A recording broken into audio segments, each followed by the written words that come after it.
Ooh. But he was Rise dead. and shine, my sinners.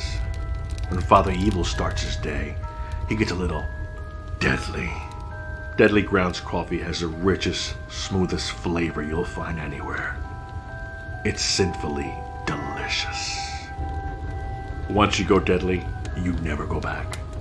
Order yours at getdeadly.com. Coffee's so good, it's scary.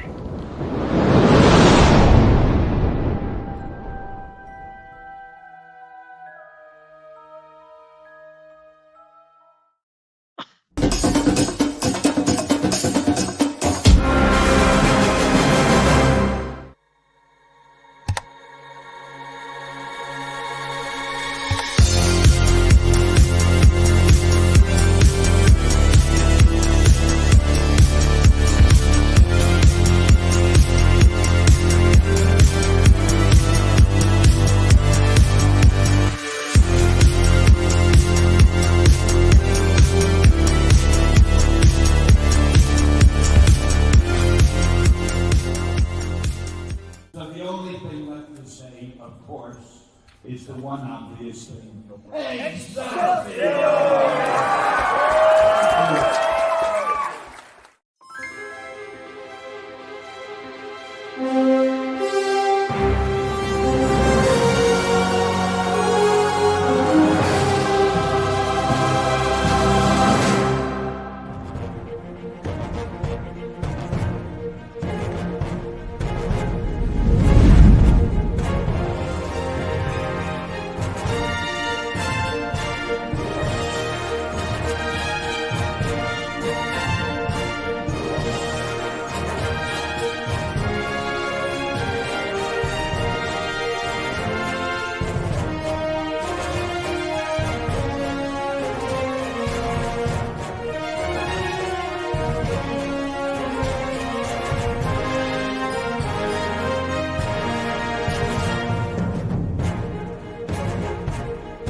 Hey, happy Tuesday, everybody, and happy holidays. Today we have a very special episode of Splash Pages. We're going to be doing a live reading. It's going to be a lot of fun. We're also going to go over comic news and talk about comic crap and not comic crap, awesome comic stuff. It was a crappy day, though. There was a bunch of leaks, so a lot of people upset. Anyway, you don't want to hear about that now. Did I say my name's Leo? I'm the monkey behind the keyboard, and with us we have Carrie. Hey, everybody. How's it going? I'm from Ratatosker, and I'm sure that Hinata will join us soon. She's sitting there stalking and waiting. Happy Tuesday, though. This is going to be so much fun. We're doing another live reading. We're going to be having a great time doing this. We have some comic news. We have a special guest coming on with us tonight to help us make it our way through everything. And Leo, you take those leeks and you put them with potatoes, and then you turn it into soup. Moving on. Okay, awesome. Jar Jar. Soup. Hey, beautiful person. Thank you. And Tom.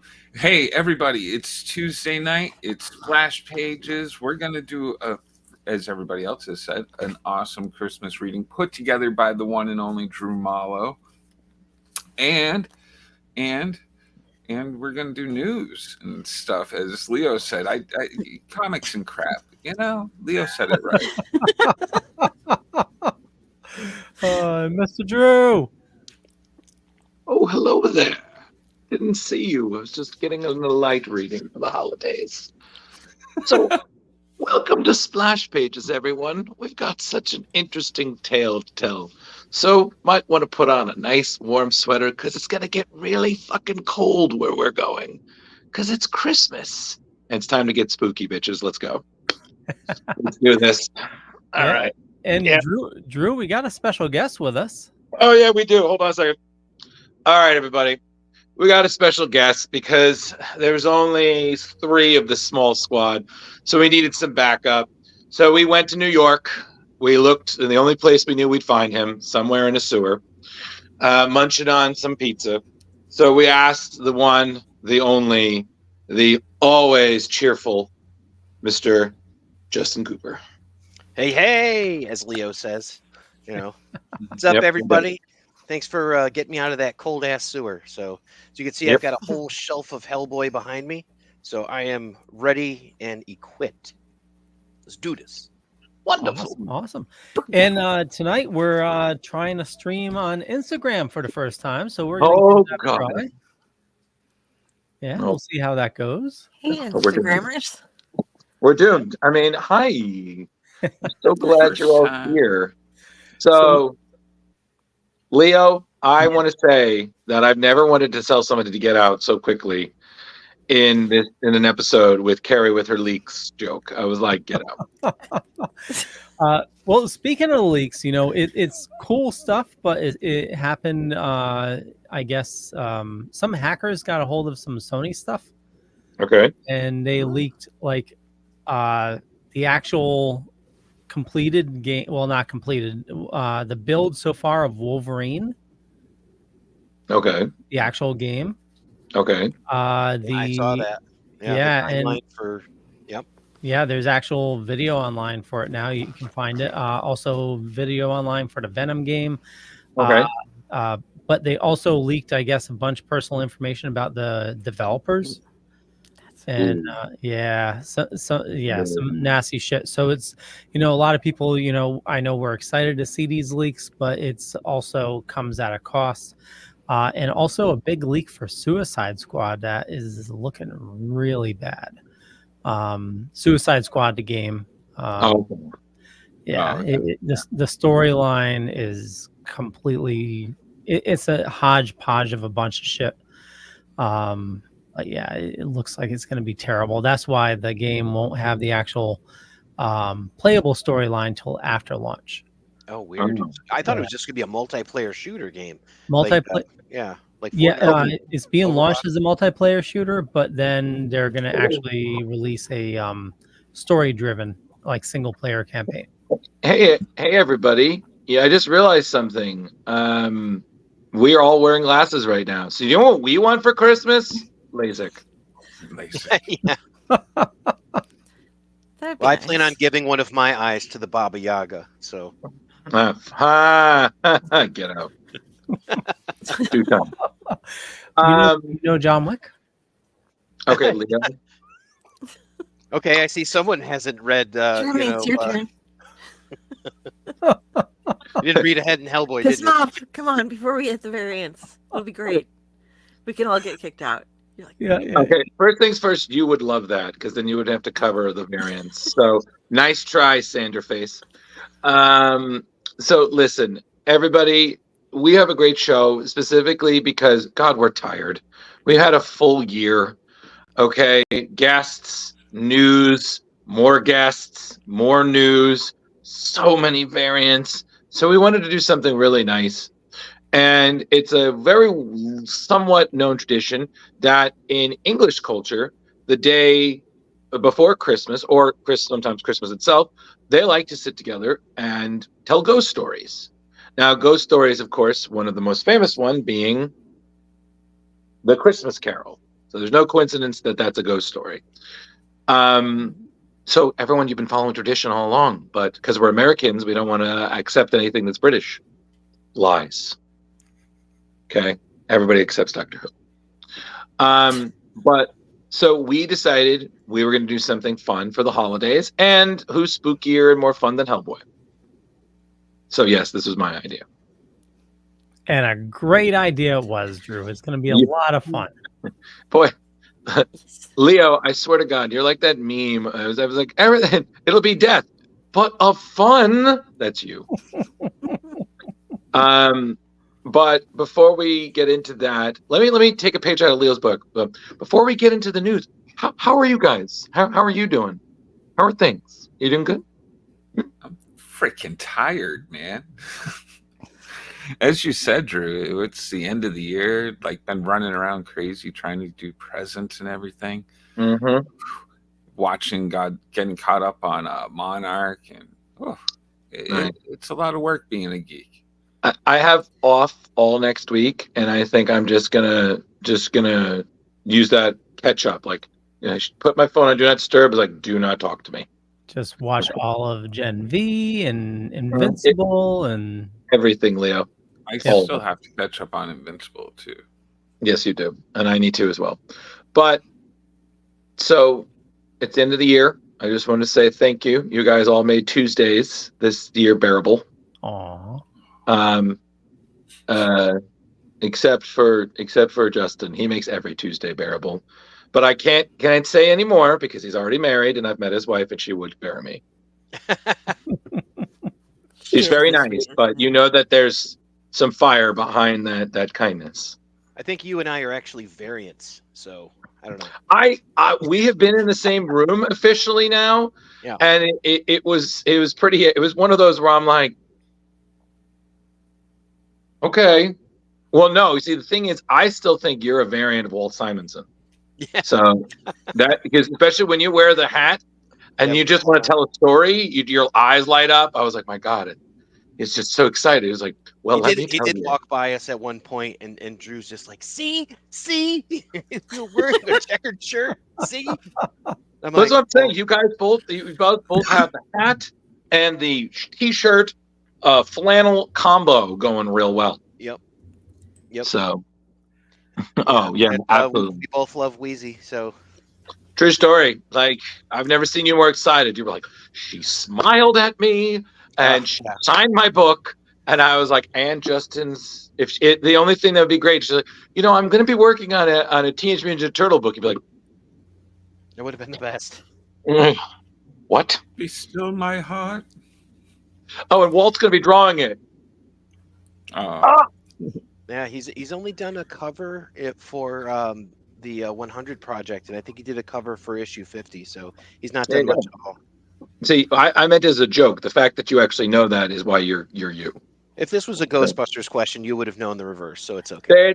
You know what? No one's arguing that, so let's just start the news. But we don't have a lot of news, but we definitely have some. Just as if the comic book world has to prove our friend John, who was like, I had to slow a week. And I'm like, yeah, there's still news.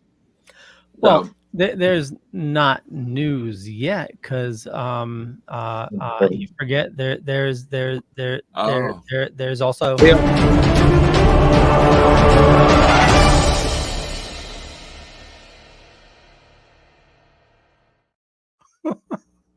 I wanted just to waiting bring for up Drew to one other explode. thing, but I love that. So who's doing variants this week? I'm doing variants this week, Leo. Woohoo! and she's not thrilled about it. Yay. I'm not. Yeah, okay. So I'm not. All right. So what we have going on first here is World's Finest. This will be on sale on March 19th. They're going to have a special oversized edition to celebrate the 1-year anniversary of Mark Waid and Dan Mora writing it. The first cover you saw has a special cameo appearance by William Shatner up in front. He joins the ranks of those who've joined in, such as with their cameos, such as Paul McCartney, Jack White, and Jerry Seinfeld. So this first one was by Dan Mora. This one is by Christian Ward. Okay, that was Dan Mora. This variant is by Christian Ward. The next one up, we have Dave Johnson. Ooh, I like That one, I really dig the contrast on that one. yeah. Totally. It's very pretty. This is Joelle Jones, and Superman Wow. just kills me on that. He's like, Yeah. Wow. so happy. Nice. He looks like he's trying to not cry. He's so excited. I don't know. Okay. All right. Next, we have this is Dustin Nguyen. They look a little chibi there. This one was my favorite. I love those wings. Jamal Campbell. Oh, nice. Yeah, he does great work. That's just gorgeous, I think. Yeah. You have to love when artists just really use the space to the artist's advantage and just the image pops, man. I mean, like to me, immediately I was like, how do you fit both of them and the wings and a bat wing and the moon? I was like, amazing. Yeah, try centering it when you're moving stuff around. Oh, this is Steven Subic. Mhm. An interesting little like with bat thing stuff. parentheses. And then we will end this with the original cover, which is again by Dan Mora. Yep. Dan Uh, Morris. He is just on fire, man. He's such a great artist. Like, honestly, World's Finest is such a dream team. Having read all of it now, or at least been caught up, it's such a good book. So Drew, I made a mistake when I forgot what show I was on. I was talking about that. It was either Dork Knight or this one, where I said I started going back and reading the Mark Waid run of Detective, and I was mistaken. It's World's Finest, because I did go back like 8 issues and got caught up on Detective, and yeah, it wasn't that good. But World's Finest is so good. It's so good. I mean, and hopefully next year we're going to have Mark Waid on the show, so we can tell him how good we think it is. Yeah. So fingers crossed there. All right, awesome, Carrie. You said this is on sale January. This is going to go on sale in March, on March 19th.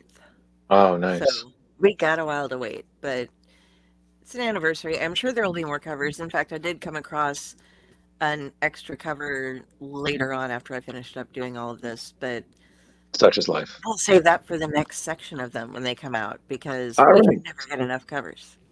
Oh Sure. yeah. And guys, Oh, yeah. Dan Mora started out the year with his Mighty Morphin Power Rangers and Ninja Turtles crossover, the sequel. Actually, Right. So he's had a heck of a year. Absolutely. All right. Nice. All right. What's next, Carrie? Oh, the one I'm most excited about, Taylor Swift. So yeah, there's a Taylor That's the Swift regular comic. cover of this. Well, Um, well, if I can, Carrie, I'm going to give you an assist on this one. So Okay. this is a variant for an actually, it's not really autobiographical. It's a biographical comic series based on Taylor Swift. It's penned by Eric B. M. Esquivel and illustrated by Ramon Salas. It's a 22-page book. You're going to see it's already out now. So that's the important thing, everybody. So they're supposed to coincide with Swift's 34th birthday. So you're thinking, why are we talking about this now? Because they most recently released this variant, which is sold as an eBay exclusive from the artist Pablo Martinena, which is an homage to Marvel Comics character Dazzler issue 1, Number one. as Yep. there are rumors that Taylor may appear in Deadpool 3 as the character. And she is a master overlord. So, yeah, it's available online, Amazon, Barnes & Noble, digital download, all that. So if you're a big Taylor Swift fan, you're probably going to get this. We here at Splash Pages really don't care. and But the we eBay know exclusive. Philip over on Dark Discussions is a huge Taylor Swift fan, so I'm sure he will Huge. be huge. He's going to buy all the variants. We know it. He's already got Probably. You know. Yeah, I know a couple of Tay-Tay fans, and I actually forced somebody in one of my guilds. It was like they were singing in chat one time in Forsaken World, and I was like, "You're promoted. You now have to run all the things and do stuff." So, like, that's how I punish people. I'd give them promotions in the guild and be like, "And now you have responsibility." I thought their actual term was Swifties. Yes. Well, this was over a decade ago, and Oh, they okay. just Okay. the I couple was gonna called say- it Tay-Tay. I was going to say, Carrie, when you said that they say you looked like trouble when you walked in? Just out of curiosity. I Okay, don't that's know. the only one I'm doing. Please move on. Get out. Yeah. All right, and this one is exciting. It's Muhammad Assur's Edge of the Spider-Verse foil cover. We're going back to the Wow. 90s, folks. Wow. Yeah. So, Foiled again. Edge of the Spider-Verse. The original cover was looking awesome, and now it's giving us a couple of hints towards some more of the characters that we might be seeing. We got some Miles action going in there. We got Spider Bite. We got Ghost Spider. We're going to eventually learn who Weapon 8 is. Mm-hmm. You know, we're getting some nice hints here. I have a feeling we're gonna get slowly eased into this. Carrie, didn't they say that there's an all new kind of spooky one that we've yet to know their name or who the hell they are? Yeah, I think that might be the little, well, there's Ghost Spider, and then they did say there's going to be um, a new one coming up that it didn't really give too much information about it. We're gonna Mm. have to get some, and they're gonna be bringing in Spider-Man from India and Arana as well. Okay. But yeah, it's the spooky new spider hero has yet to be announced. Cool. So, we do not know yet. This will go on sale on February 21st, and then we will finally know. And it's only going to be, I believe, a 4-part series. So, 4-part. Yep. yep. So that's gonna With how bring many us all to tie-ins? theaters. Don't ask. Yeah, it's gonna be another one. And now we have to collect the entire Marvel universe. Yes. Basically. One comic. Yep. But yeah, So- so that is the end of Variant Watch for the week. Woohoo! He did the last one. Don't worry. When we come back in January, there'll be more variants. I'll save them all up. Yep. It's Leo's All turn right. next, so he gets like It is. 40. It is. Yep. All right. So I guess we have to get the rest of the news. And there was I have to say, like, there was a little bit from Marvel and DC, sure. But there have been a lot of really promising Boom Studios Image stories coming out. I'm making a list. There's some really good titles coming up. Are you checking it twice? Moving on. Moving on from these yahoos, or if you know your movie references, these Marios. The last So this one is something that I actually found that I was like, wow, this looks really freaking cool. So this is where am I? Oh my gosh. Hold on a second. It looks like Mario inside Inside a mech. yeah. It looks like I put the wrong layer up on top. Oh no, you're right. It's The Last Mermaid. It's a David Kim book. It's basically Little Mermaid meets Dune. So give me a second. Isn't Dune a desert? Yes, it is. Okay. It would be terribly hard to be a mermaid in the This desert. poor mermaid. Or- You Just guys- goes around a cup of water with herself. You guys are absolutely ridiculous. Here, So pee in basically, this is the love child of award-winning creator Derek Kirk Kim. It's his first comic book work in 10 years. So it's, like I said, it's Mermaids meets Dune. So it's set to launch in March. Image basically describes it as a literal fish out of water, saying that the book will have a lush animation style artwork of a slow, low, and classic Miyazaki. So looking at the images there, as you can see, essentially the synopsis of it is: a lone mermaid roams an endless wasteland on a quest beyond reason. To press ever onward, she must survive the interminable stretches between tiny pockets of water, roaming bands of cybernetic cannibals, and fearsome mutant beasts. But what propels her forward to take such a risk? So his absence for about over a decade is that he was working in a lot of TV and animation. So it's this new project is a culmination of everything he's learned and loved in storytelling. He's really excited about doing it. Just for those who are interested in his career, in 2003, he did an acclaimed graphic novel, Same Difference, and other stories. He then decided to work in animation, working on Disney Channel's Amphibia. He worked on Adventure Time, and he worked on Netflix's Green Eggs and Ham. So this goes on sale March 6, 2024.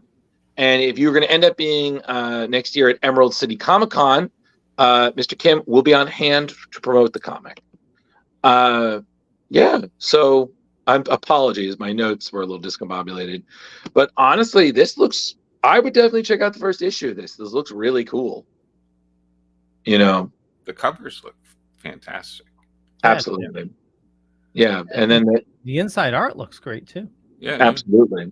I'm like I said, it's Image and Boom are coming out with some really great creator-owned stories, and I think I'm looking forward to those a little bit more than I am some things DC and Marvel are doing. But we'll get into that later. Or we can get into that like right now.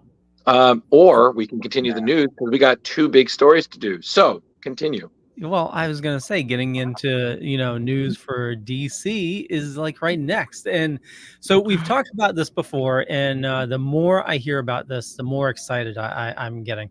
Yeah. So yeah, this so new information has come out about Batman Dark Age.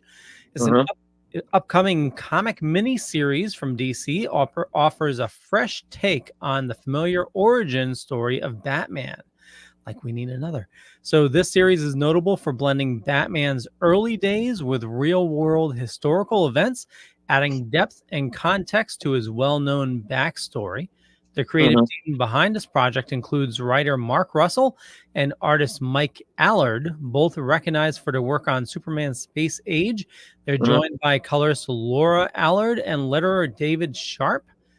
And it's going to be a 6-issue series featuring 40 pages per issue. It's set to launch first issue on March 26, 2024, with covers by Allard, Yannick Paquette, and Frank Quietly. I love his work. I forgot what he did. All-Star Superman. Yeah. So each issue promises to explore Bruce Wayne's transformation from Gotham's troubled youth to the iconic Dark Knight. Against a backdrop of significant historical events, Batman: The Dark Age aims to present a unique and engaging narrative showcasing familiar characters in a new light and deepening the lore of Batman's world. That's so cool. It's cool. Yeah. Look at that style too. Like you could just see the little glimpse of like 1950s culture or so, if that's where they're putting it. You know, couldn't even be earlier, like the 2 clown lamps and all that. You know. Yeah. Actually, I think this is taking place, I want to say during World War II. Okay, so 1940s. All right. Yeah. Yeah. Well, honestly, I think this is such a great idea. I mean, comics are a fantasy, but interweaving them with historical history, like it kind of reminds me of that Spider-Man story. It was Life Story, where Spider-Man through a time and he's actually aging. So you saw him like he starts in the 60s. Yeah. Yeah, that's a great one. I was telling Leo about that. Yeah. Absolutely. That's a great one. But yeah, I mean, listen, Mike Allard, he is a fantastic comic book artist. I've said that for years, and I'm just glad to see more of his work because, by God, he really does have a style that's just absolutely unique. Well, I'm yeah, the artwork is amazing, but I'm more excited for a down to earth and getting back to basics type of Batman story. Oh, come on. You loved it when Batman jumped from outer space. Well, Leo, considering that again, the stories always seem to be putting Batman through the ringer, I can kind of understand that. Yeah. Yeah. I mean, it's definitely interesting to see where Chip's going. Yeah. Okay. It'll be good for a new story. All right. He's doing so much, man. I just read his newsletter and it's just like, and bam, bam, bam, bam, bam. He had like 4 huge things to talk about. So. Yep. All right. So what's next on the docket, Mr. Pond? Carrie. The giant size, the Incredible Hulk. All right. So we have got Giants, the 50th anniversary, Marvel's 50th anniversary giant size celebration is coming out to honor the stories from the 70s, and Brian Hitch is doing all of the covers. This cover is a reprint of Incredible Hulk 372, part of Peter David and David Keown's character defining run, but it's still written by Philip Kennedy Johnson with the art by Andrea Brocardo, and they're who are doing the Incredible Hulk right now, which, if you're reading it, is super awesome and incredibly dark. It's a follow-up to the Immortal Hulk. It's got like the mother of monsters has their eldest child has called up and they're throwing all of the monsters in the Marvel universe to go after the Hulk, hunt him down, and so he's been he doesn't catch a break. Either as Banner or the Hulk. There have been witches. There have been undead mine preacher monsters. All sorts of different things have been going on. And so we're going to get to meet a new monster called Patchwork Jack in this Incredible Hulk, giant sized. So Don't forget that the fight between Hulk and this new villain is going to be taking place amongst the explosive train ride. So, wow, how cool is that? Hulk on a train. Well, yeah, as you can see, the train isn't looking too good in the background there. And you can pick What a this up train on- wreck. Get out. I hope you bought a ticket. No ticket, Leo says. Well, and it's going to have to be at night because Hulk only comes out at night anymore. Really? What? It's been- Yeah. Oh, so they got a he's sleeper car. He's bannered. You can get this on April 3rd, 2024, though. And we'll find out if indeed it is a sleeper car or not. I And don't know. also, on top of it, Carrie, I mean, Yes. Philip Kennedy Johnson, who's just wrapping up his long arc with Superman for Action Comics, I believe. You know, I mean, with all due respect to his work there, I mean, I agree with you. I've been loving what he's doing. I think it's a great sequel to what Al Ewing did in Immortal Hulk. Like, this is just fantastic. And fun fact, if anyone wants to catch up, you get to see a sneak peek of the new Ghost Rider ahead of time. Yeah, you do. We're up to issue 6 of The Incredible Hulk right now. Yep. And we've gotten to see the new Ghost Rider, and we need to see more of what's going on there. I'm waiting for the next issue on page. I'm just I got Carrie. I'm done. It's okay. Don't let your hair get on I'm fire. gonna drink my iced coffee. There you go. Well, on that note, next up. We're you going got ape in April with DC. Hold on. DC Comics has exciting news for April Fools with their upcoming April special. 48-page one-shot set to release on March 19th, which is like almost 2 weeks before April 1st. But don't worry about it. This special edition features stories by John Layman, Joshua Hale Fialkov, Dean Yang, and accompanied by artwork by Carl Mostert, Phil Hester, and Bernard Chang. The main cover, created by Dan Mora, comes with a variant by Bernard Chang and a unique banana scent variant by Hayden Sherman. Oh boy. Oh, no way. Yeah. Scratch and sniff. The storyline revolves around Monsieur Mala stepping up in the absence of Gorilla Grodd, who's recently been incarcerated in DC's The Flash series. Mala forms the Legion of Doom, a group of sinister simians with plans for world domination. They really... too much of the ape stuff in this. Facing this threat is the All-Ape Jungle League, a team of hero anthropods. As the plot unfolds, readers are in for an ape epic adventure set to honor DC's history with our primate relatives. DC's April issue promises to be an orangutan-tistic hitting shelves on March 19th. So, Jeremy, do you think this will be an ape apocalypse? It's too much. You guys got to stop monkeying around. But I'm just looking forward to this The jungle. shit's gonna really fly around here. Listen, if I can say anything, our former guest Keith Champagne might be interested in this. He does love his. I He was does. surprised he wasn't one of the artists on it. You Yeah. got ape for this kind of thing? He does. He really does. They're giving us a lot. A lot of banana peels. I heard your subtle Gibbon reference. I liked it. Nice. but listen, I'm for things like this. I think this is going to be Brill, get out. Leave this chat right now. Oh, Tom. Tom, get out. Take you and your sad news with you. I'm still mad about the Andrew Bauer thing at the end of Tony Harris. But no, this is continuing a trend that DC's doing.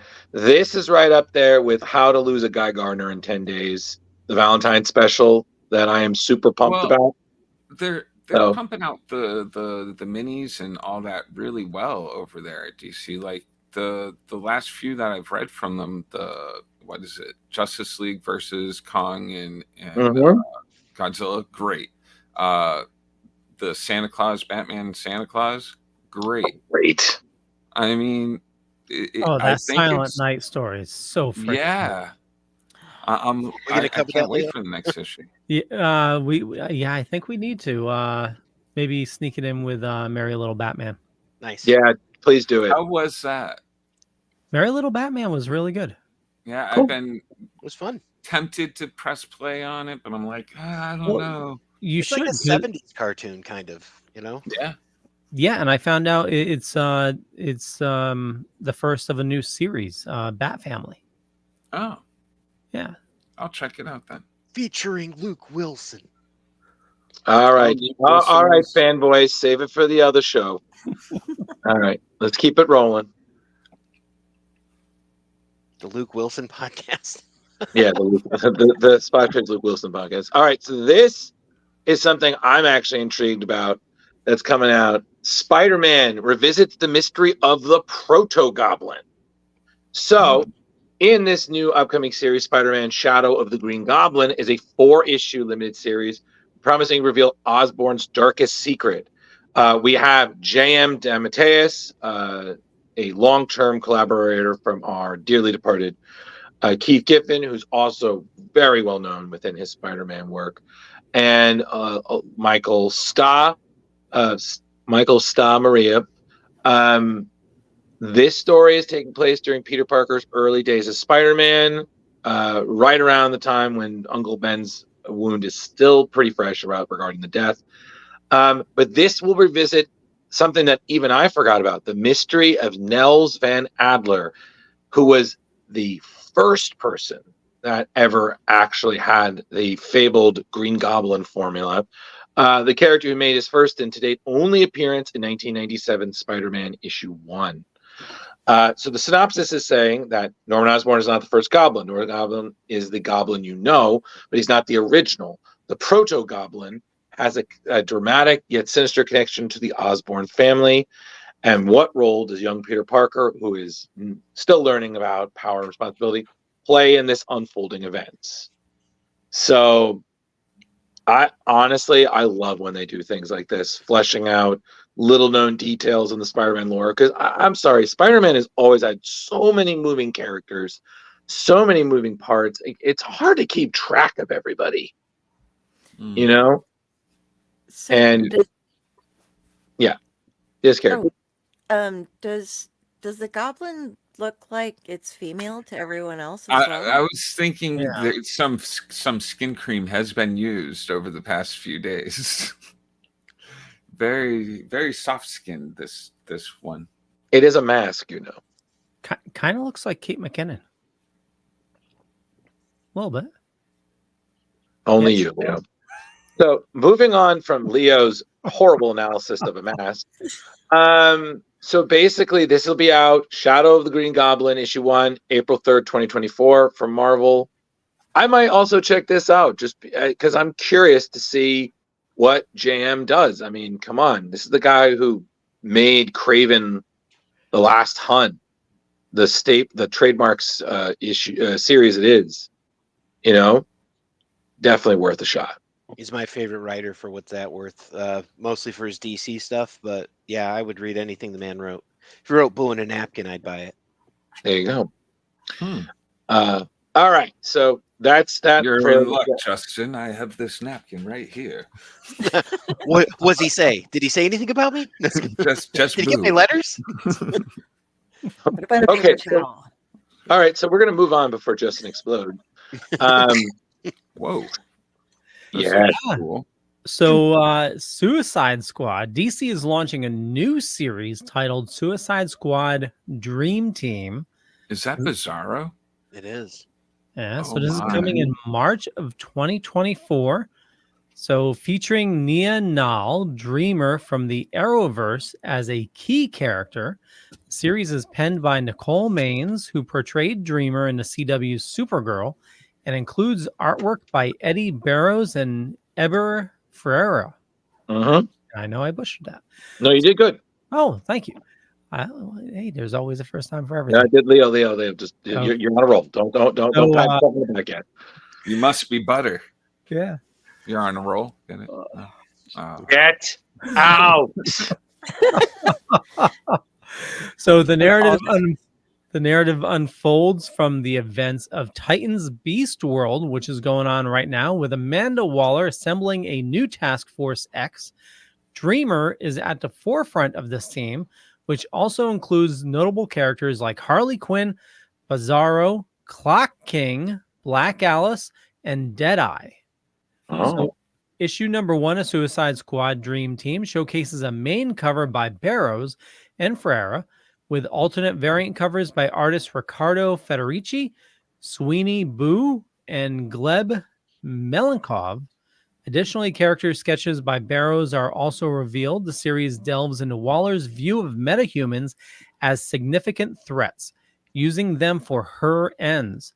Dreamer, known for her precognitive and dreamwalking abilities, becomes a central figure in Waller's plan to control the chaos in DC Universe, particularly during the Beast War.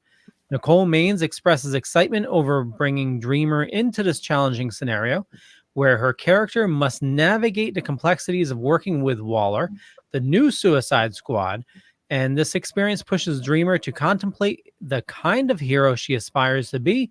This comes at you March 12th, 2024. I'm good. I'm sold. That sounds pretty dope. Yeah, I'm pretty interested, actually.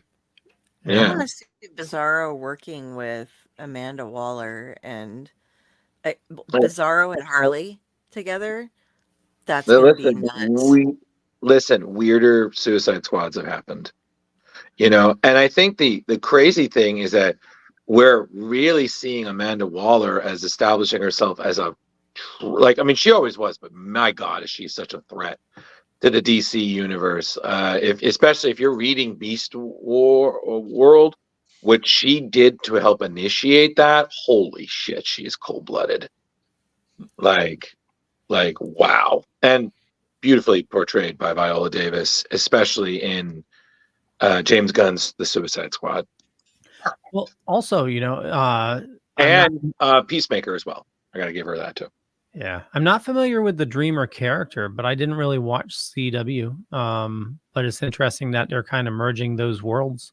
Well, yeah, but television and comics have always had that possibility, especially with the Bible. So it is really interesting to see the person who portrayed it writing it, but then again, we're seeing a lot of that. I mean, we already had the young lady who's Miss Marvel. She's writing the character now in the book. So I'm all for it. I mean, listen, if Stephen Amell wants to write Green Arrow one day, I was like, yo, that's great.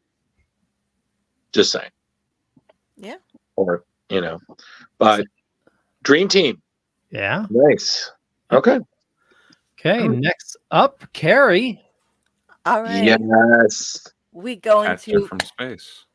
Boom Studios, and they have just revealed that I'm going to give this a shot, guys. Pornsak Pichetshote will be writing a new series, and this is going to be Man's Best is the name of it, with artist Jesse Lonergan and letterer Jeff Powell. It's going to be a science fiction story about support pets in space who lose their owners and have to go out. It's like they have to go out and save their owners in space. They're enhanced. They're on this. I just keep losing it because it just cracks me up. Yeah, the artwork looks so fun. Gary, do you want me to assist? Because I think I might be able to help you. Well, okay. Drew, if you would like to go ahead for the assist, it's like okay. I can't remember the name of the one. I'd written it down and now I can't find it. But Yeah, it's they're homeward bound pets that are looking for their poor owners that can't exist without them, and they're so cute. Aw. Exactly. French bulldog with a rocket on its back. You're just like, So oh. basically, everybody, if you're loving this right now, which as you can tell, Carrie is squeeing, it's Homeward Bound on an alien planet. Okay, 3 emotional support pets on a spacecraft trying to find a new home for humanity because, of course, we fucked up the planet. The ship crashes. The crew is captured. These pets are the only hope. They got the tech. They're 3 best friends. And they're just going through a hostile world to rescue their owners. They're looking to be essentially the only hope for humanity that might not be worth saving. So you got the challenges that could destroy their friendship, the perils of an alien world, cats and dogs living together. Beautiful comic. So March 20th, 2024. Everybody, there are a lot of really great pet-specific storylines. Carrie covered Feral yet last week. This is just as good. Everybody, please buy this so we can get more because this is adorable. There you go, Karen. I got you. I love The art- that dribble ball of life that he's. You guys recall there was a book like this, and I forget if it was called like 3 or something, but it was Yeah, about like 3. Grant Morrison and Frank Whiteley did. Yeah, 3. okay, yeah. That was a pretty good book. Yeah, I thought the same thing when I was reading this. I was like, so this is kind of like 3, but more homeward bound. This cover gets me. I don't know why.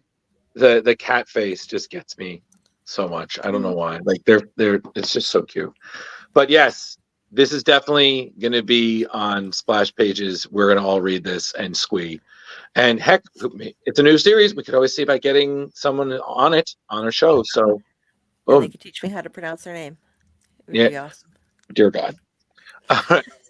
So March 20, 2024, everybody, ask your LCS to get you a copy and enjoy. Totally. Jar Jar, you're next. Oh, speaking of characters being brought from the screen to the comics, you got DC Comics has a rich history of characters originating from adaptations making their way into the comic book world. Notable instances are Harley Quinn, Superman's pal Jimmy Olsen, also made his debut in a radio show. Did not know that. Adding to this, I learned that reading this stuff. I was kind of shocked. I was like, that's interesting. And adding to this tradition, a character initially conceived for Green Lantern, the animated series, has now found a place in the Green Lantern comics. Razor! Yeah. Great character. Green Lantern number 6, crafted by Jerry Adams. Manico? Yeah. Oh, okay. And Scott Goldwiski. The narrative primarily revolves around a confrontation between Hal Jordan and Sinestro. Despite Jordan's efforts, he fails to prevent his arch nemesis from escaping Earth. Dejected, Jordan returns home to encounter an unexpected visitor. Waiting for Jordan is an alien named Razor. I think I'm pronouncing that right. You're doing right. Asserting their status as an old friend, a surprising revelation occurs when Razor questions why Hal is conversing with a ring construct of the Green Lantern Kilowog. It turns out that Kilowog sharing a trailer with Hal Jordan on Earth was merely an illusion. This twist is as unexpected as the appearance of Razor, a character previously combined to various animated series. Hailing from planet Volcrag. Do you guys want to know all about his backstory? Are we pretty good about? Are the pictures showing a great? Pretty much. All right. I mean, I'm a fan of the show, so when I saw this, I was just like, my God! If we see Aya, the physical I never intelligence, watched the show. How you should? It's good, huh? It's really good, and especially because from the get-go, you have the Red Lanterns. You have the Green Lanterns there. You got Aya, which is an artificial intelligence, which, fun fact, was modeled, her appearance is modeled after Razor's wife, who he did lose, which is just another reason why he became Red Lantern. So he, the point of this character is that eventually he would find peace. And essentially, almost there's a hint that in forsaking the Red Lantern, he would possibly become a Blue Lantern. Yeah. So could be we're seeing that, or seeing his character in a completely new direction. Either way, fan favorites always get a shot, everybody. So It'll be interesting to see what happens too, because when you take the ring off as a Red Lantern, your heart stops. it's true. Mm-hmm. Yeah, that's the sacrifice when you switch core. I mean, there have been some exceptions. Yeah, well, Guy Gardner, obviously, Hal Jordan. Yeah. But yeah, so that's out now, everybody. If you want to check that out, I definitely know one of my best friends, Leroy, who's a big Green Lantern fan. He posted this immediately, and I was like, "Oh, we got to cover it." So, absolutely. So, hopefully, more there. Okay. Cool stuff. And last item is going to be Drew. Yes, more Ultimate news, everybody. So by Jeremy's soon-to-be favorite artist, Peach Momoko, these are character designs that she did for Ultimate Storm and Killmonger, who we will see debut in April's Ultimate Black Panther issue 3. So as we know, this is a completely different new Ultimate Universe compared to the last one. For instance, Black Panther will be working to protect his Wakanda from the armies of Moon Knight and Khonshu, who essentially wish to conquer the nation. So the difference here is that Storm, who, as we know, in the 616 universe, was at one point married to T'Challa, she's actually paired up with Killmonger in this one. They work as freedom fighters fighting against Khonshu. So apparently their influence will help convince Black Panther to lead Wakanda out of hiding and into the fight against these characters. So Peach Momoko, who, as we know, is the writer-artist for the Ultimate X-Men series, I mean, her style is just remarkable, and she really wanted to make sure. Yep, she's having like the best year ever too. Like 100%. She was writing. That's awesome. Yeah. So she's combined both the modern and the tribal styles with getting to design these characters. So eventually, her main goal was respect the characters, but put her own soul and unique vision into them. I think she definitely. Who did that other cover? Is that a David Finch cover? No, that's Stefano Caselli. Oh, okay. All right. Still beautiful. But yeah, I mean, honestly, I'm still super pumped. I've already asked my LCS to get me each of the issue ones because I want to see where they go.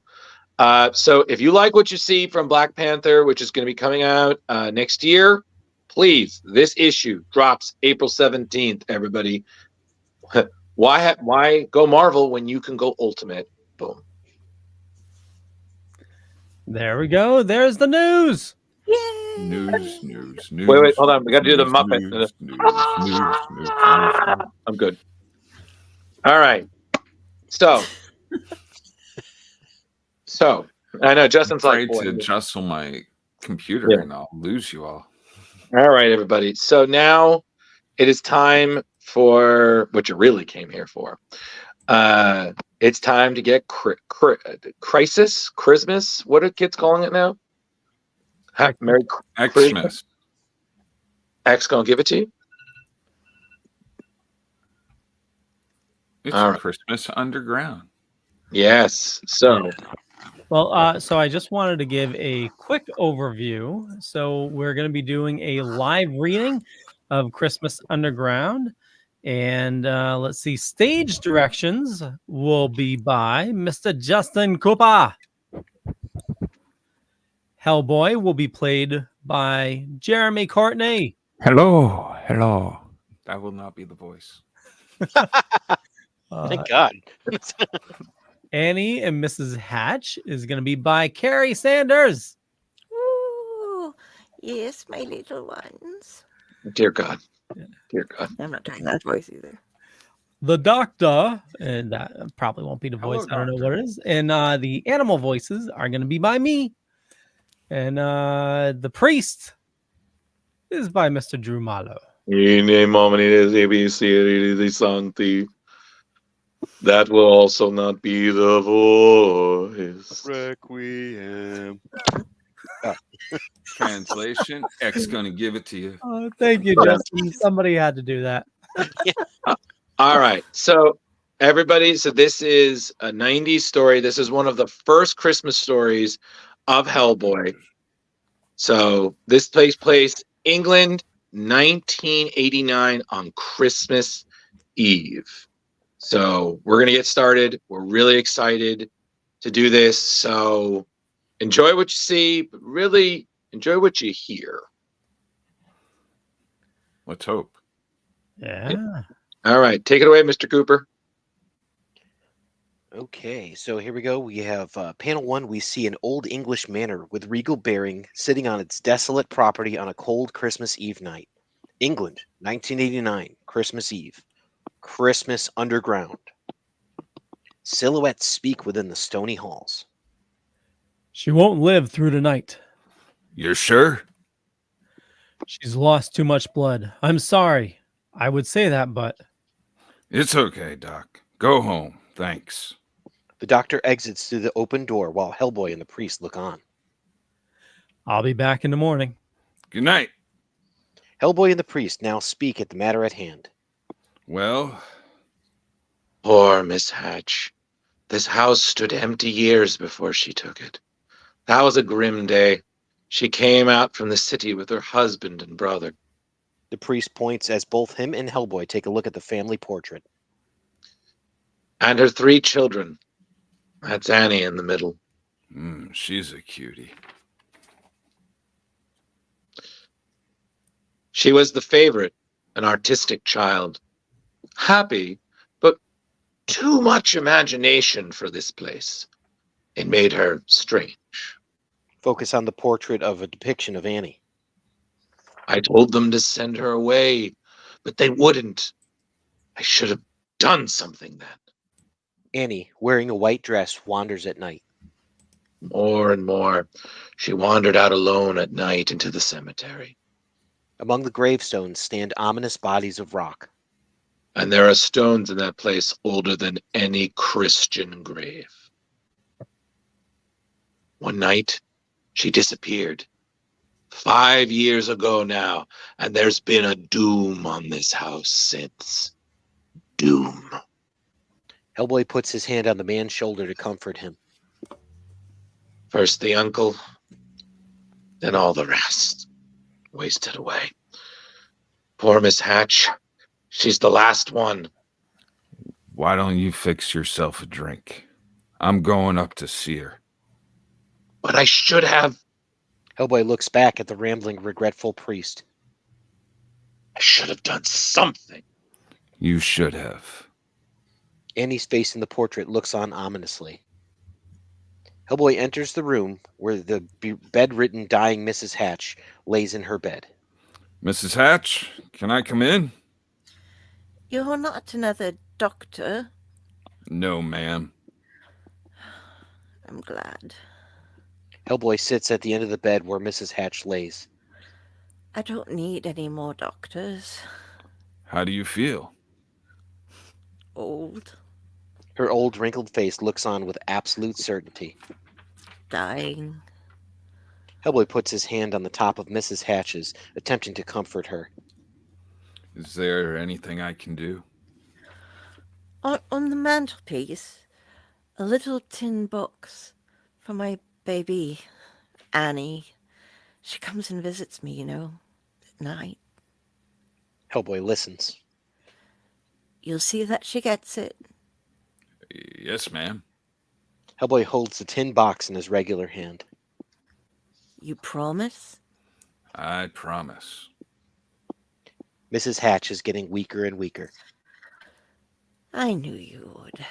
You thought I didn't recognize you. Hellboy looks back at her while standing in the doorframe. Ma'am? We see, instead of Hellboy, a hooded festive version of Santa Claus. You are Father Christmas. We see the night sky with a crescent moon. It has begun to snow. Hellboy is speaking to the priest and holds a piece of paper in hand. Here, a list of things you're going to have to do when she dies. There's also a number for you to call if I don't come back. The priest looks down at the piece of paper. But I'll come back. The priest stands there in a field that's becoming covered with snow, and in the house in the background, leaning graves in his immediate surrounding. Silence. Hellboy walks through the snowy graveyard. There are stones in that place older than any Christian grave. An ominous stone towers over the leaning graves on the ground. A rat sits on the top of a rock, glowing orange eyes. The rat utters a warning. Beware. Hellboy knocks over the rock with his bare hands or a single blow from his right hand. With a boom! Hellboy finds an opening in the ground as some of the remaining rock falls into the hole. Hellboy enters the hole, opening, and walks down a few steps. Then Hellboy is surprised and a little annoyed by it. Oh, what the hell is this? Hellboy sees an ornate temple or house carved into a stone underground with a light on. A stone statue of a woman in the middle of it speaks. Beware. A candelabra with 3 candles hovers in the air. Hellboy enters the room to investigate as a female voice greets him. Who's this bold stranger? Quixote? Annie stands next to the floating candelabra. Lancelot? Hellboy looks at Annie Hatch as she holds the candelabra in her hand. Or maybe de Bergerac, toppled from the moon? No, only me. No matter. You're welcome. You'll stay here for a while. Sure. Hellboy and Annie walk together, grabbing his right arm as they walk through the underground place that is a thriving garden. You're tired? Have you come far? Not really. Hungry? We'll have dinner, and all the others will come to see you. Others? And the prince will come. Really? Are you Anne Hatch? Annie thinks about the past. Annie? My mother calls me that. Flashback to the Hatch house during a different season and time. She lives a long way from here in a terrible cold house. I used to live there. We see Annie's secret garden, which is connected to a part of the cemetery we saw from before. There was a secret garden where I used to live, where I used to hide to play with my animals Pooh and Rabbit, the Cheshire Cat, and a little mouse with silver eyes. There is a mouse with silver eyes. Baby! Then there is darkness. He led me down to a hole in the ground, and for a while I was lost. Then a soothing voice spoke to me out of the dark. The individual she refers to is briefly illuminated in the dark. Abide with me and be my bride, and thou shalt have all thy heart's desires. Young Annie stands in the dark. Who are you? The second son of a king. A beautiful palace stands among the lush paradise. And that's all he would say. The individual holds a ring in their slightly open hand. A close-up of the golden ring. Anne accepts it and is wed as shown by her hand. I belong to him. Annie kisses her new shadowy husband. Are you happy? I am. What about your family? When I miss them, I visit them. We see one of her male relatives laying in a coffin, holding flowers, dead. And one by one, they come to live with us here. Hellboy and Annie look right into a bright, well-lit room with a dining room table full of vegetation, a statue, and food. Only Mother is missing, but I think she'll be here with us soon. Focus on Annie as she continues to talk about the upcoming events. Now, dinner's prepared, and I hear the others coming. They're hungry. Hellboy is aware of the other individuals now in the other room. But they'll wait for the prince. Hellboy grabs Annie with his right hand, and the other figures still stand in the background. Okay, now listen to me. This is Christmas Eve. Does that ring a bell? Christmas Eve, come on. I I don't Focus on Hellboy's face. know. I spoke to your mom tonight. She sent me to find you. She wanted you to have this. Focus on the tin box Mrs. Hatch sent for her daughter. Hellboy talks while Annie opens the box and has a necklace thread throughout her fingers. It's a present. Annie holds a crucifix in her hand. We see the individuals in the background clearly now, their faces concerned. There's a close-up of Jesus Christ on the crucifix.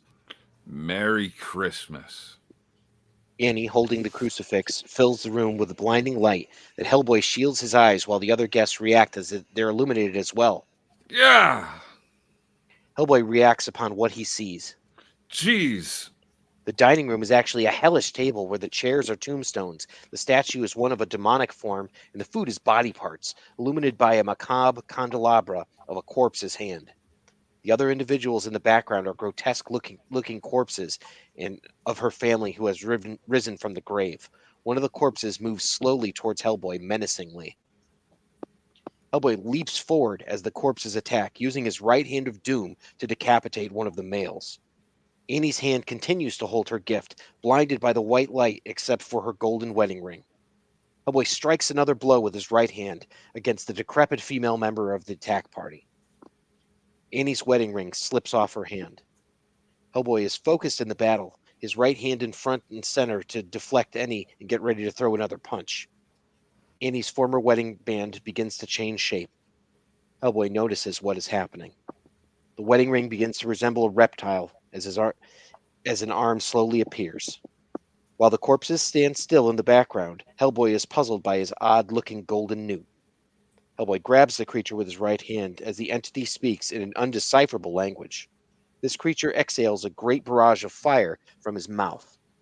Hellboy shields himself, barely from the fiery blast of light.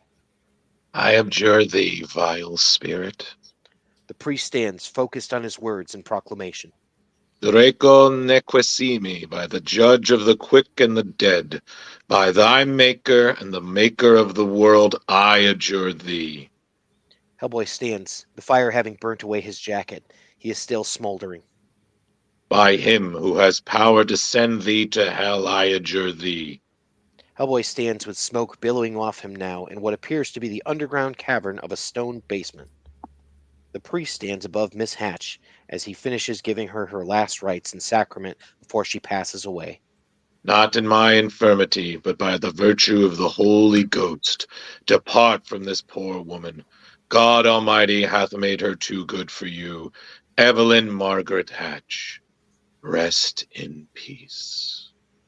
We see a piece of wood from the bed frame or post whose bottom has been carved into a stake. Hellboy notices Annie's shadowy lover, the prince he's heard so much about, standing in one of the doorways. By the sign of the cross of Jesus Christ our Lord, who with the Father and the Holy Ghost liveth and reigneth one God, Focus on the prince appearing like a man. forever and ever, world without end. We see Hellboy's face, ready to go. Come on. Anne's now ex-husband reveals his true massive supernatural form, and Hellboy stands ready to fight. That's it. Crawl out of your rat hole. Hellboy's right hand cracks the creature with an uppercut. Wham. Take it like a... The creature doesn't let him finish the sentence as he hits Hellboy back with enough power to take him off his feet. Ugh.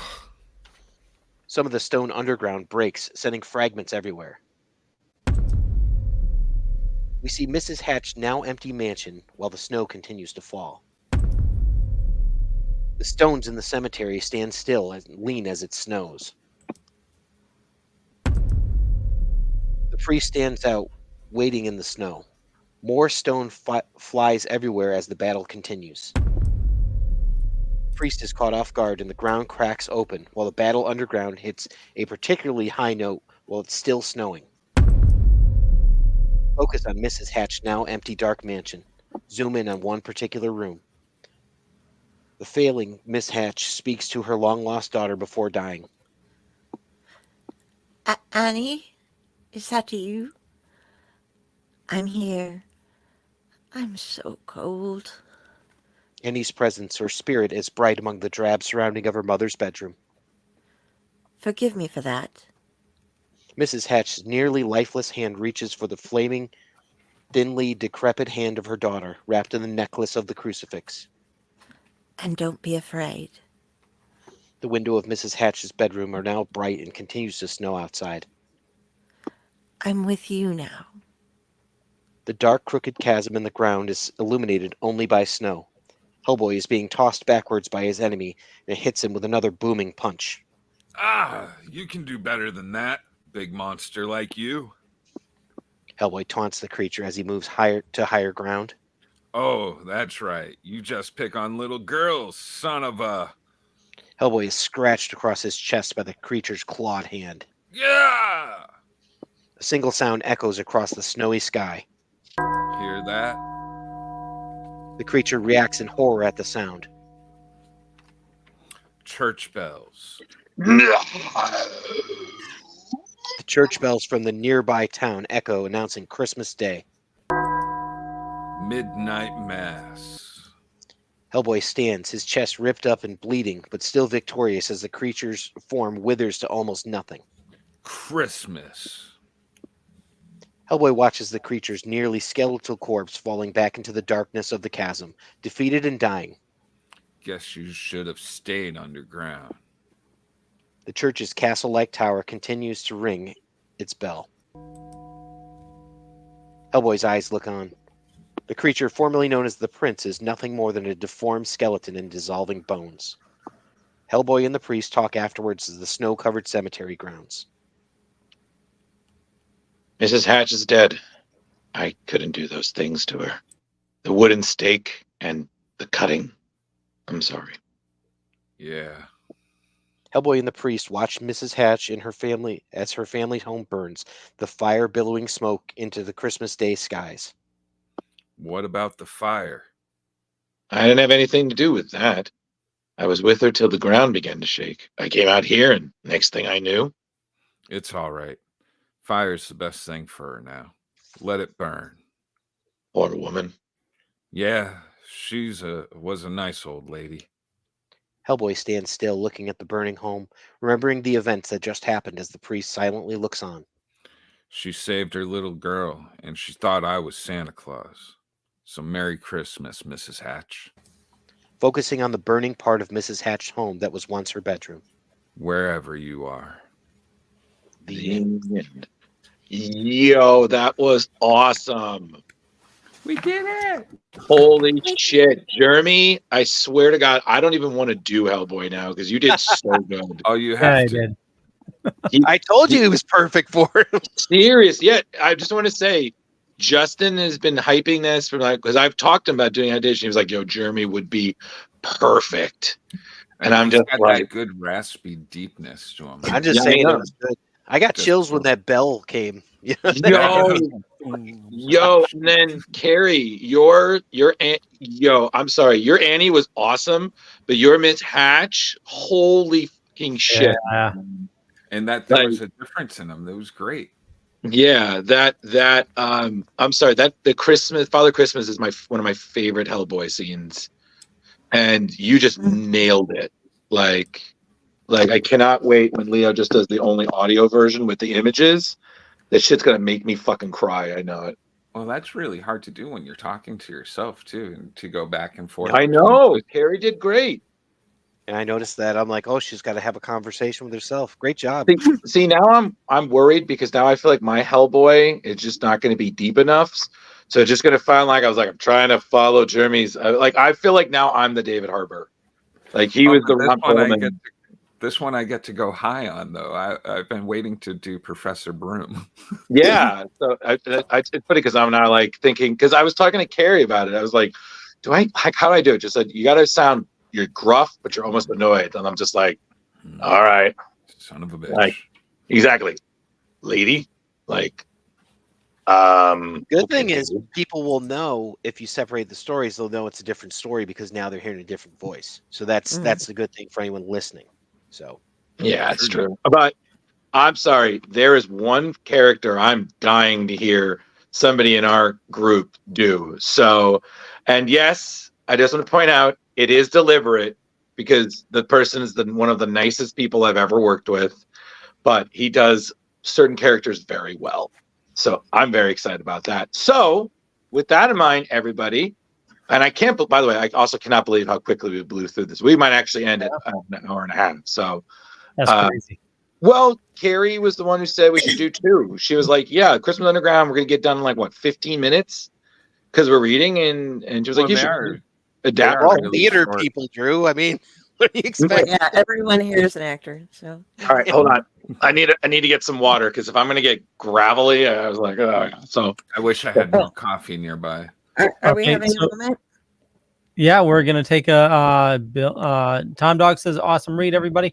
Yeah, let's stretch our legs for just a minute, and then we will come back and we will do 2 the next minute story. intermission. All right, Yeah. cool. All right, so I need to run in the direction. All right, go.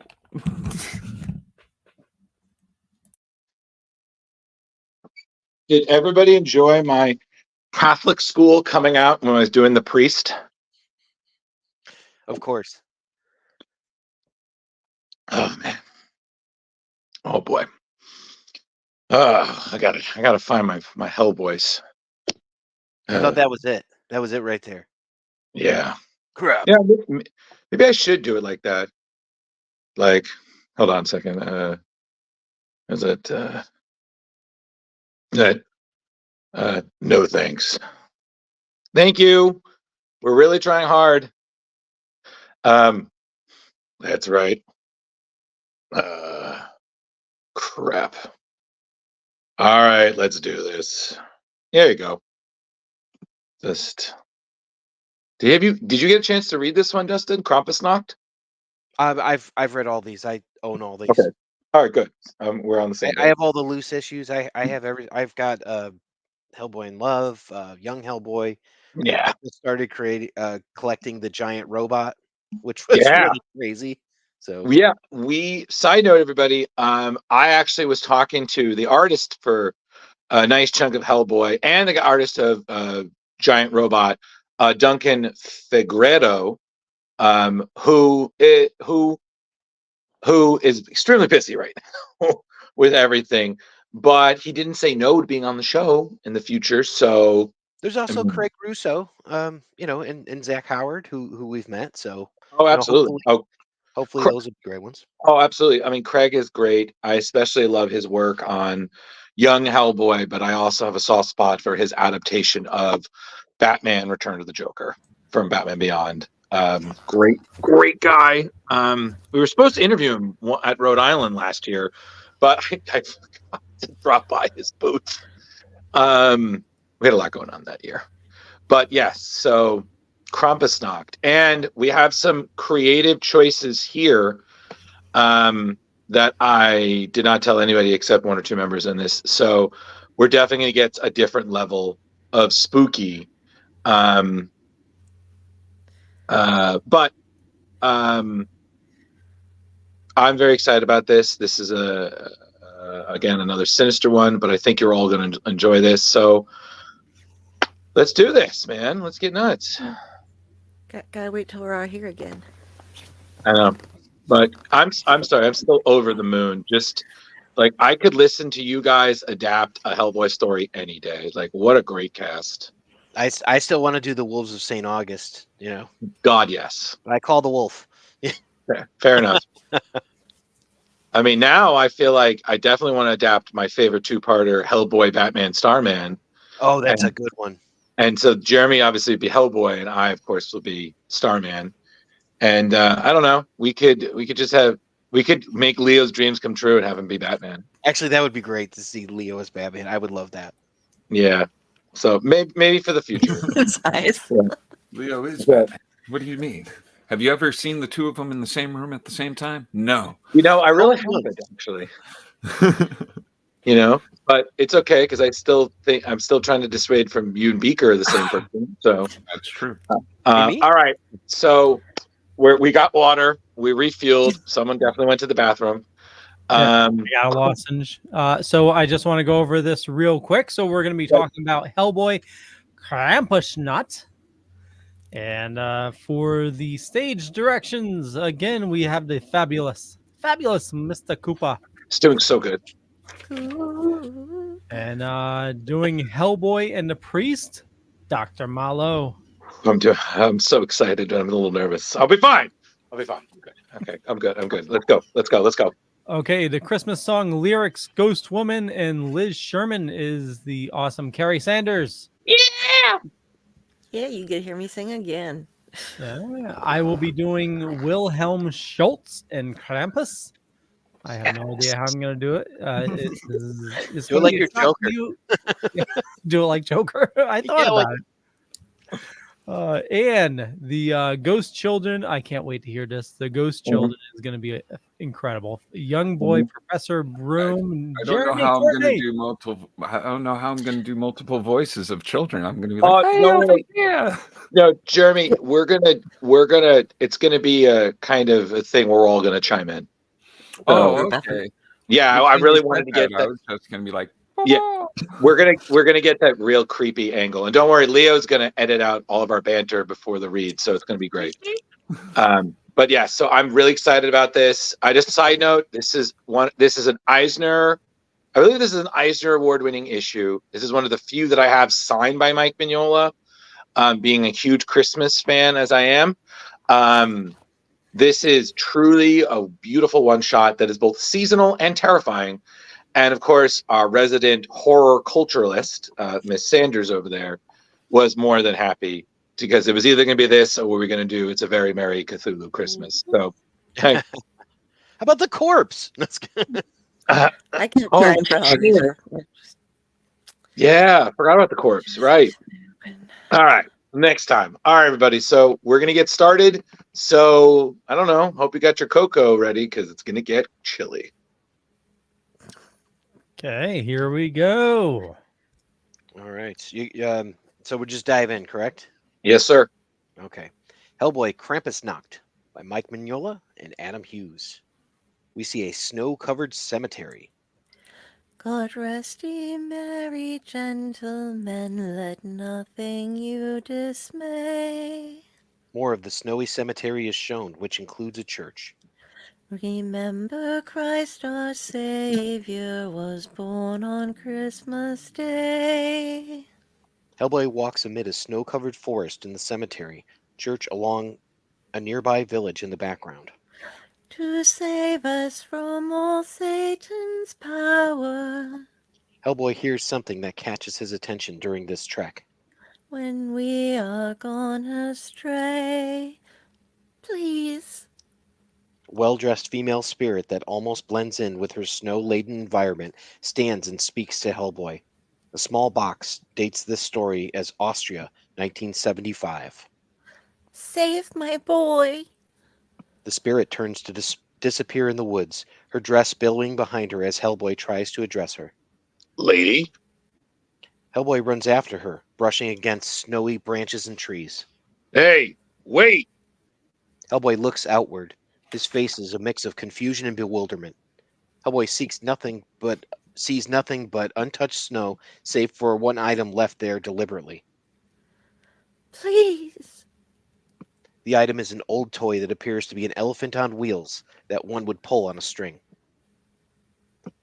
Hellboy looks to the empty, snowy forest, but now sees an impressively sized house with lights on in the distance. Tidings of comfort and joy, comfort and Hellboy. The door to the house opens to what appears to be an older man who carries a cane and calls out to welcome him. Hellboy, hello. Come in, come in. Hellboy continues to walk forward towards the open door, looking grouchy, likely cold. Mr. Schultz, Wilhelm Schultz. Mr. Schultz acknowledges that it is he, and he beckons to welcome Hellboy into his home. Ah, yes. Come in, please. Hellboy is inside where he sees a well-lit fireplace and a dining room table full of food with nicely decorated yet slightly empty dining room. You'll stay for supper? You were expecting me. Of course. Mr. Schultz and Hellboy continue to talk while we see a close-up of the set table and all the prepared food. But please, sit. Help yourself. No thanks. This will be about that business at the church the other day. That's right. It's a flashback. Mr. Schultz stands looking sheepishly while the furnishings of an entire church, candles, pews, books, flowers, chairs, etc., are all levitating in the air before a shocked priest. Good Lord! No, sir. Hardly that. Hellboy speaks, his background illuminated by the fire. You scared the crap out of a lot of people. Mr. Schultz talks, his beard and wrinkled face illuminated also by the fire. And made a rather expensive mess, I imagine.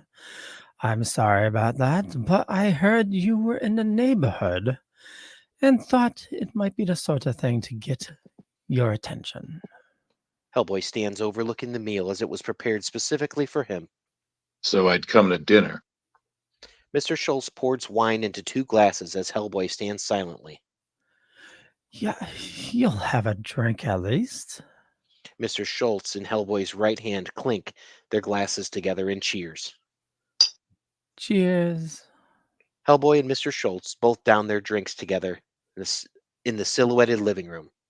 Hellboy reaches into his chest pocket of his signature trench coat. Thanks. Now, apparently, you told Father Mueller that you weren't really human. Hellboy holds his left hand in his left hand an old-fashioned, nay, ancient drawing of a creature. That, in fact, you claim to be this guy. Mr. Schultz holds a depiction of Krampus. Mr. Schultz looks at the drawing. It's not a very good likeness. The old man hands him back the drawing and almost looks cheerful in spite of what he says. There should be a lot more blood. Hellboy tucks the drawing back into his jacket chest pocket while Mr. Schultz puts his glasses back on the table. Okay, you're gonna have to bear with me. Over there, we've got Santa Claus and the elves with the toys. Over here, Hellboy continues to talk while Mr. Schultz's focus is occupied elsewhere.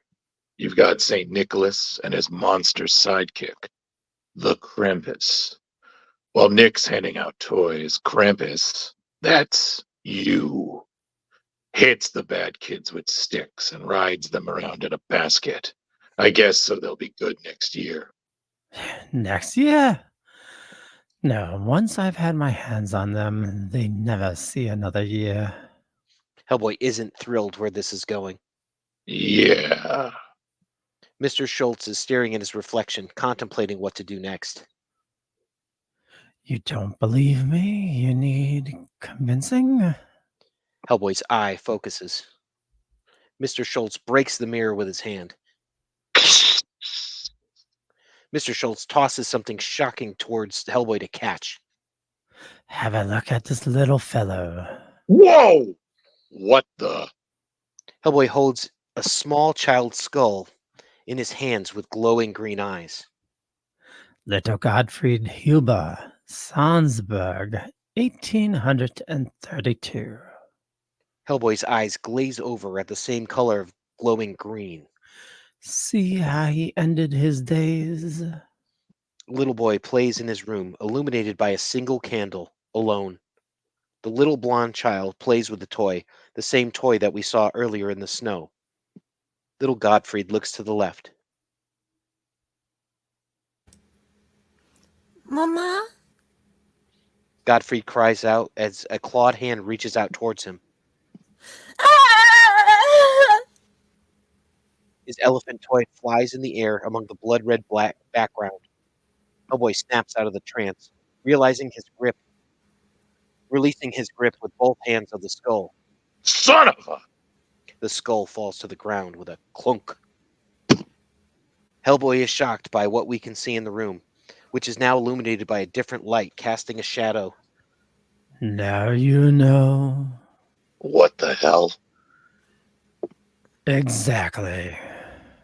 Mr. Schultz's real form as Krampus is revealed as he stands next to his cabinet, which is full of other skulls, presumably of his other victims. Hellfire, smoke, and pandemonium. Do you remember the place? I don't, though. I know I was born there. So what crime did I commit to be sent here? This cold world, this prison. What could I have done to deserve this? And how long am I bound to stay? You have been here barely a minute, while I have endured hundreds and hundreds of years. Krampus, they named me Krampus. I have been. We see Krampus's face with his tongue waving around. Long enough. I am tired of it. Kill me and send me home. Hellboy raises his gun and fires at the creature. Okay. Blam! Krampus yells out as the bullet hits home, a spatter of blood spewing forward. No! Krampus knocks Hellboy's gun out of his hand. Not like that. Krampus grabs Hellboy's leg and swings him around, hitting the fireplace hard enough to crack the stone. That's a man's toy. I'm a prince of hell. Gah! Krampus throws Hellboy at the table, scattering all of the decorations and food everywhere with a big brack. Krampus strikes Hellboy across his face with his open claws. Do it now. Hellboy strikes Krampus with his right hand, the blow sending the creature backwards. Oh yeah! Boom! Krampus crashes into his cabinet with a big smash, scattering glass of his skull collection everywhere. Krampus springs forward, his rotting flesh having peeled away to reveal a demonic goat skull with glowing red eyes, with the glass, skulls, and chains from his handcuffs everywhere. Yes, kill me. Krampus hits Hellboy again, this time the blow driving him so hard into the floor it causes it to splinter. Kill me. Gah! Krampus stands above Hellboy as he lies there on the floor, still reeling from the blow. Kill me. Jeez, I'm working on it. Krampus grabs Hellboy by the shoulder, his claws digging deep into draw blood. Give me Krampus grabs Hellboy by the throat, his hands wrapped around Hellboy's neck as he is slammed into the wall with a BAM! Kill me. The skulls lay there on the ground with shards of glass and bone between them, almost as if they're watching the fight. Krampus's blood-red demonic eyes seem crazy with anger and frustration. Kill me. Hellboy is beginning to lose consciousness due to the lack of air. One eye open, at the other one it's closed. working on it. We see the elephant toy from before still laying in the snow. The elephant toy now is joined by an old-fashioned toy soldier and a ball, both protruding out from the snow as well. Hellboy is randomly back in the snowy forest, similar to the one before. He's confused by the sudden change of place and time. Hellboy's eyes as a voice calls out to him.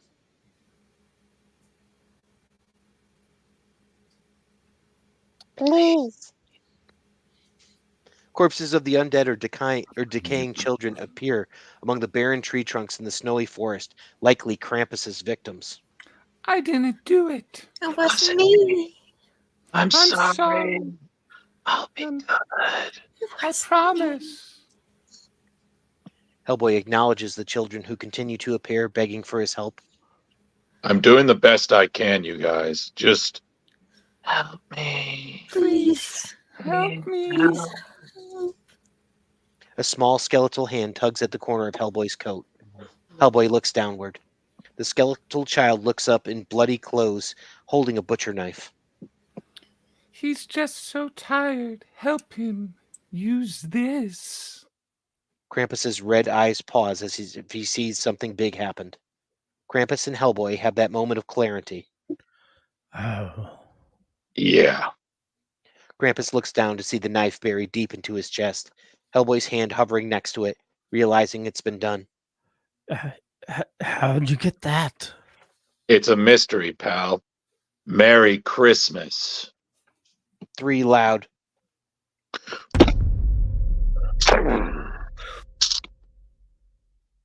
Attract Hellboy's attention. Now what? Krampus is down on his knees, feeling that his death is finally imminent, surrounded by the skulls of his victims. Hellboy stands there, still trying to understand what's happening, as the ghost child from before appears before him.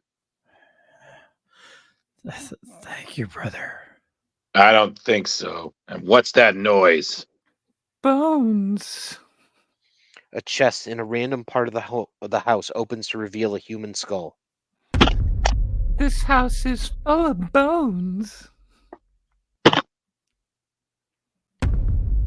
More skulls pull out of the cabinets and the drawers into the house, spilling into the floor. More and more pour out of the closets and off the shelves of this house of death and horror.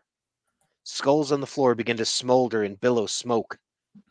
Krampus enjoys that his final wish has been granted. Free at last, Krampus's face realizes that something is not right. Wait. Krampus looks at Hellboy, who is simply standing there, watching all this transpire. What's happening? Something's wrong. Krampus falls on his back, writhing in pain. Something. Krampus' body transforms into the shape of that of a large ram or goat. Krampus' form shrinks a bit more before stopping permanently. White doves, likely the spirit of Krampus's victims, finally able to rest in peace, fly out of the windows and chimney of the house into the night sky. Hellboy braces himself against the wall, happy the ordeal is over. Krampus, animalish corpse, lays there, still with the knife embedded in his chest, as one of the skulls. Well, that was something.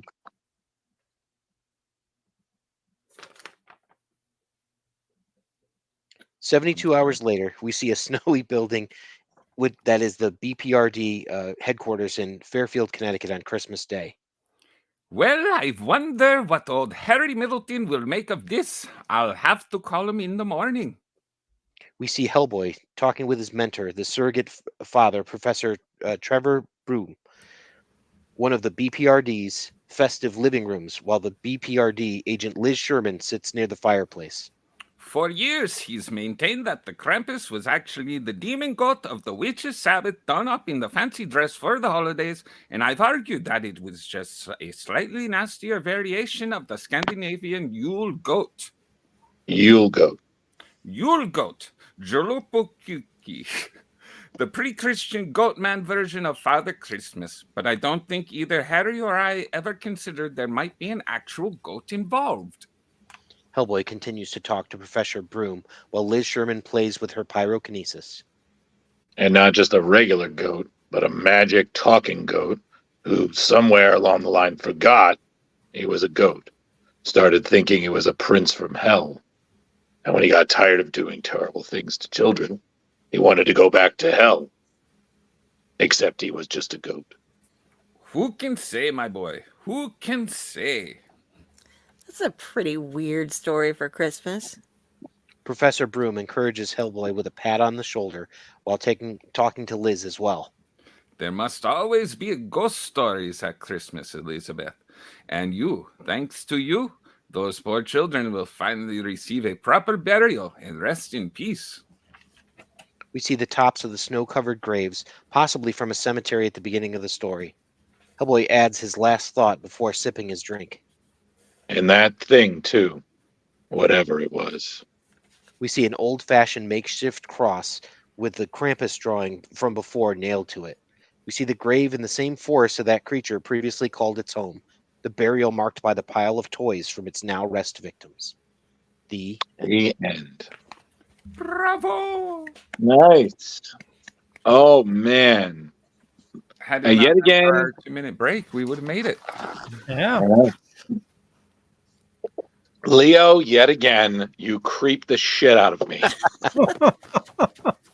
A round of applause also for Justin with the biggest part ever, having to Y'all did read and read and You read did a and good read. job. I appreciate it. Thanks for the juicy part. Absolutely, buddy. You're always welcome. But what did you guys think? This is Buddy. This Oh, was a lot of fun. Yeah, it was good. Definitely good time. Poor George, cat. Stop reaching. Can't But- reach. I'm sorry. I do need to say, Carrie, your singing the lyrics, that was such a good idea. That was beautiful. That was a nice touch to the beginning. Great job. Oh, thank you. Yes. I Yeah. was worried we were going to do it in Austrian. I'm like, there's no way. I'd be, go to the street, gentlemen. Because I don't know how to do an Austrian accent. It would It'd just be sound so weird. very nice. And then Leo, holy fucking shit. The second you started talking, I was like, oh, I'm creeped out. Yep.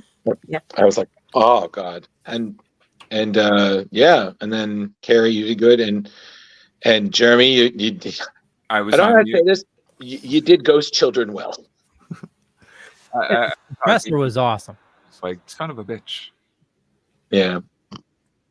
I think I eventually found my Hellboy voice. I think in the beginning I was kind of searching I for it. think you did really well. Yeah. Yeah. Your Sound help was great. great. I still, I'm sorry, I'm the harsh critic. I still think Jeremy's was great. The tone and I everything. appreciate it. I like Yeah. them both. So, that's Hey. the thing. So, There you go. different Listen, eras. listen. You know what? It's okay because we, it's the best part. We can have one Hellboy and two Hellboys. Yes, we can. You know. Absolutely. All right. Well, guys, I have to say this is a great way. This is just a boost to the holiday spirit. And Oh, honestly, next week up, huh? indeed, we're gonna. So everybody, this is officially the last show of Splash Pages for 2023. Because the holidays are gonna wreck us worse than Miley Cyrus's Wrecking Ball ever did. We are gonna take some time to be with friends and family, recover. Not really think about what our bank account looks like, Justin. But honestly, and I'm not going to speak for everybody here, but I do want to say thank you so much for everybody. It's been a great year, and we've only watched this show grow, and we have some wonderful plans for next year. So if you're thinking bigger, better deal, you'd probably be half right. But thank you so much for taking the time to be with us. We really appreciate everyone who comments, subscribes, talks about the show. We wouldn't be where we are without your support, and we thoroughly appreciate it. We're at the 300.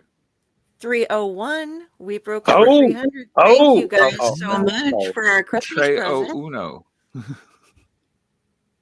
I'm sorry, you said 300, and I was like, no, I'm not taking this shirt off. Well, I tell you what, you guys should do at your next milestone is you should have the loyal audience choose what the next read is going to be.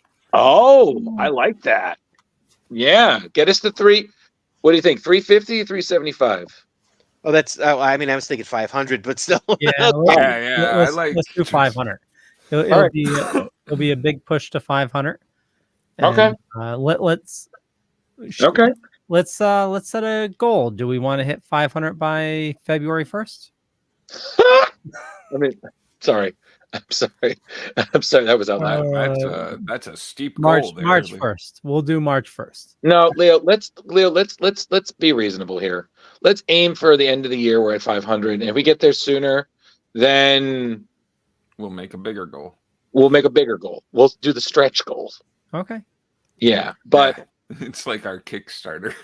Yeah. So, all right. So, Leo, you know what? Do you want to just sign us off for the last time of 2023?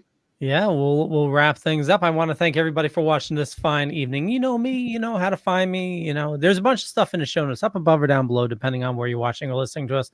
And I run the Dorkening Podcast Network. There's a lot of awesome shows doing a lot of awesome stuff. Head on over to thedorkening.com and you can find some awesome shows. I'm sure Justin will tell you a couple of his as well. And it's been fun this year, and I enjoyed hanging with all of you, and we will kick it off to Jar Jar.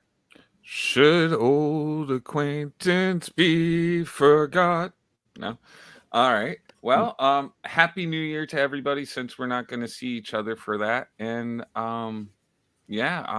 check out the new episodes of The Re-Education of Nancy Ann Ritter, which I'm shocked people are actually watching. So you'll have friends to watch with. And just keep coming back to Splash Pages every Tuesday night, because we've got a lot coming up in the next year that's pretty big, and it's going to be a good year to watch. Every year is a good year to watch. Yeah. Totally agree. Mr. Justin Cooper. Hey guys, congrats on the year. Splash Pages, great show. You know, when I'm not on, I'm watching. So so is my family. Congrats! Thanks for having me on this. If you like Absolutely. this sort of thing, you can check out my show, Epic Tales from the Sewers, where we go through the Ninja Turtles comics in a very similar fashion, just without creepy Leo reading and without the melodious sounds of these folks. Leo But yeah, would you be can a check out. great Splinter. He might be a good Splinter, right? He totally would be. But our other show on the Dorkening is The Dork Knight. It is a Batman-centric podcast, and Comics Paradox, which is all about the multiverse, Elseworlds, and what ifs. Yeah, definitely going to be big this year with DC doing more Elseworlds. That's right. Awesome stuff. Miss Carrie Sanders. Hey, everybody. You catch me here on the Dorkening. You can catch me on the Owleye Network, which is now with the Dorkening. And we are taking breaks. I just was waving at you with my puppet on backwards. Ratatosker says hi. We're taking breaks on pretty much every show I'm on. Yeah. Hi. How you doing? For the holidays, but that gives me plenty of time to write up some stuff. Hello to everybody over that has been watching us off of the Hellfire Entertainment Media group Facebook page, because you guys have been making a big difference, and we've been getting a lot more viewers on all of the shows that we've been sending there. So thank you guys, and have a happy new year, and merry whatever you celebrate, or if you don't, just have a good time. Yeah. Awesome. Yeah. Mr. Drew. Hey, everybody. I'm Drew Malo, and right below me is my Instagram, because I'm tired of saying it, because these schmucks will always put it out. So if you want to get in touch with me, I'm on Facebook. I don't do a Twitter. I'm on Instagram, and we've got so many great things in the works for next year. A lot of stuff that's you're going to have to stick around to see what we have up our sleeve. But thank you so much. Seriously, it's been a great year, and we really honestly hope that if you like what you're seeing here, be your own hero. Start your own show. Like there's no limit. I mean, heck, Carrie started off as a fan, and now she's a part of the show. So anything is possible if you want hard enough. And honestly, if you do, we would love to welcome you into this weird, wonderful world of podcasting and being a fucking nerd. So I enjoy it, even though these people drive me crazy every Tuesday. And thank you again for staying with us. The best and most happy holidays to all of you. Whatever you celebrate, whether if you're a Santa, whether if it's celebrating Hanukkah, Kwanzaa, Yule, whether if you're an atheist, whether you're a Scrooge or Grinch, okay? You do you. And have a great holiday season. And as always, Merry Christmas, you filthy animal, and a Happy New Year, too. If you're a serial killer, take the time off. Drew, you left out Satanists. Are you going to discriminate? Nope. Nope.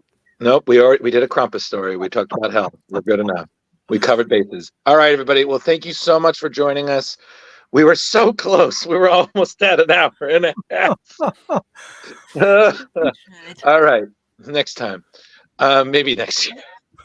But thank you, everybody. Be well. Happy holidays. And read more Hellboy. Bye, everybody. Thank you.